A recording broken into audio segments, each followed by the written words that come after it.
Beboy, Oh, eto na maghanap ng pag-restaurant. Tingnan natin. Mga sir, pwede po bang makahingi kami ng kahit konting barya lang po? Kunting tulong lang po. Gutom na po kami sir eh. Kunting tulong, kunting barya.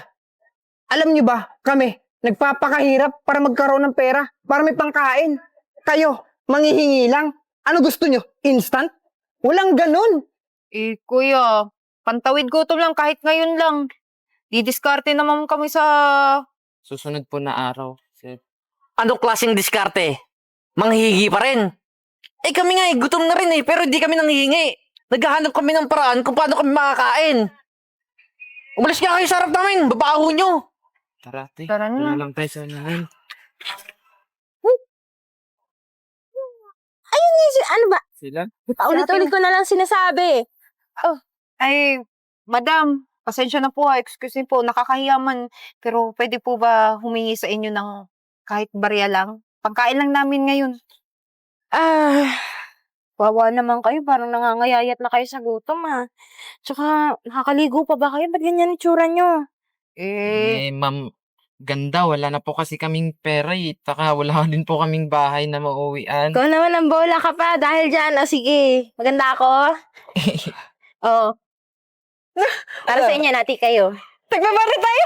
Nag-500 tayo na natin ha. Saan nyo yan dadalhin? Baka naman ipang ano nyo yan, ha? Pambili nyo yan ng ganun, ha? Ay, hindi po! Pupunta po kami dun sa restaurant na gustong-gusto naming bilhan ng pagkain. Opo, ma'am. Talaga? Matagal na po namin gustong pumunta doon kaso wala po kami pera kasi nakikita po namin madaming customer tapos pakiramdam po namin napakasarap po ng pagkain doon. Sus, sige na, ayan na, oh. Tara na. Maraming Kain na salamat kayo. Sige po! Ganda daw ako, ha? Wow! Ganda-ganda dito, ate. Yung may ganito pa yung pakiramdam pag pumasok sa restaurant ng mahalin. Oo, pagpasok ko pa lang kanina, pakiramdam ko parang ang social-social ko. Talaga, tapos, ang lamig pala dito sa labas. Napakainit! Grabe. Ang laki ng pasasalamat natin dun kay Ate Ganda kanina kasi binigyan ba naman tayo ng pera? Ang laki-laki ng binigay. Kaya kakakain na din tayo ng masarap na pagkain. Totoo yung lagi nating tinitingnan dito. Ano, order na. Tawagin mo na yung waiter. Waiter! Kuya! Kuya waiter! Yun na. Ba? Paano kayo nakapasok dito? Ha? Di ba kayo pinagsabihan ng guard na bawal dito yung pulubi?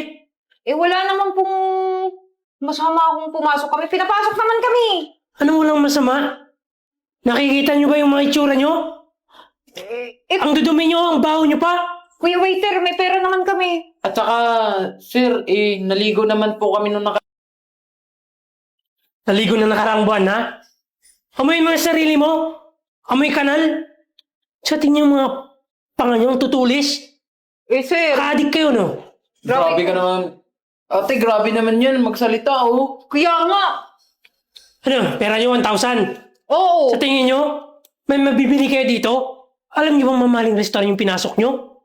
Hindi to karinderya. Di isang order lang. Happy na lang kami. Yung isang order, kahit kape nga, hindi kayang bilhin ng 1,000 na yan? Grabe ka naman, sir. May tagdos nga na stick na, Ano nangyayari dito, Francis? Ito kasi itong mga pulubi na ito, ang kukulit. Pumasok pa talaga dito. Sir, ito po kasi yung waiter nyo, sir.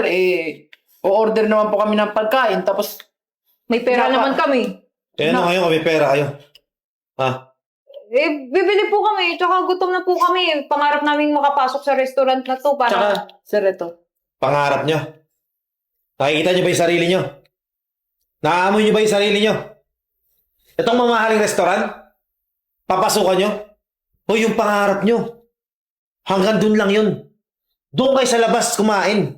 Hindi to sa mamahaling restaurant. Sir, pangarap namin to. Sana naman matupad kahit ngayon lang. Sa tingin mo, papayag ako? Mga pangarap nyo? Ha? Ang dudugyot nyo Ang babaho nyo. Sir, pangarap nga namin, di ba? Kahit ngayon lang, matupad yung pangarap namin na makakain dito. Tsaka, pagkatapos namin kumain, aalis naman kami agad eh. Opo, sir. Ito po, pera namin, sir. Sir, order na kami. Kinuha mo na yung pera eh. Alam nyo, yung dalawa, so buti maalis na kayo. Ay. Nangangamoy kayo eh. Ay, sir, yung pera namin, binulsa niyo po eh. Baka ninakaw nyo lang to. Sige na, lumabas na kayo. Ikaw Sir, na bigay po sa magnanakaw! amin. Oh, tumigil yung dalawa ha. Hoy! Ano nangyayari dito, ha? Ma'am. Ma'am.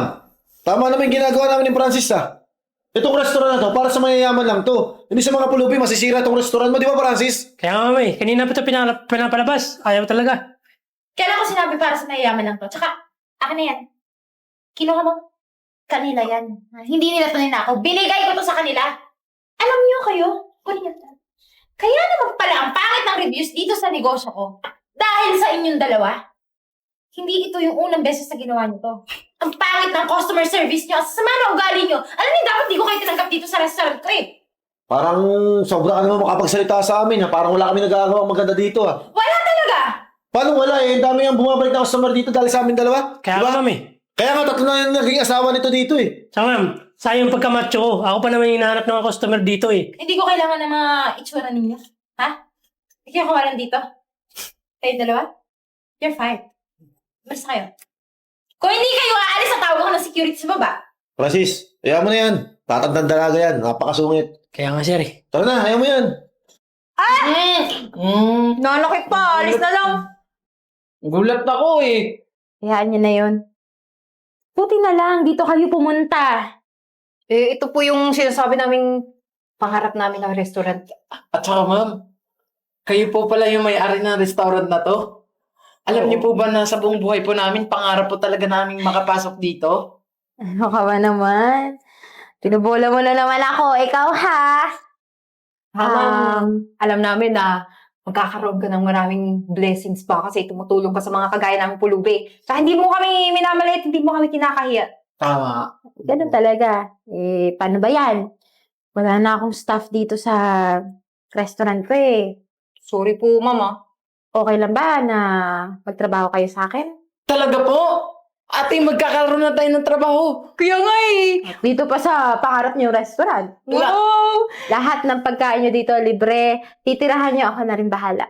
Ang galing, salamat po talaga ha. Ano Alam po niyo- palang pangalan niyo? Virgo, alam niyo kasi dati rin akong pulubi kagaya niyo.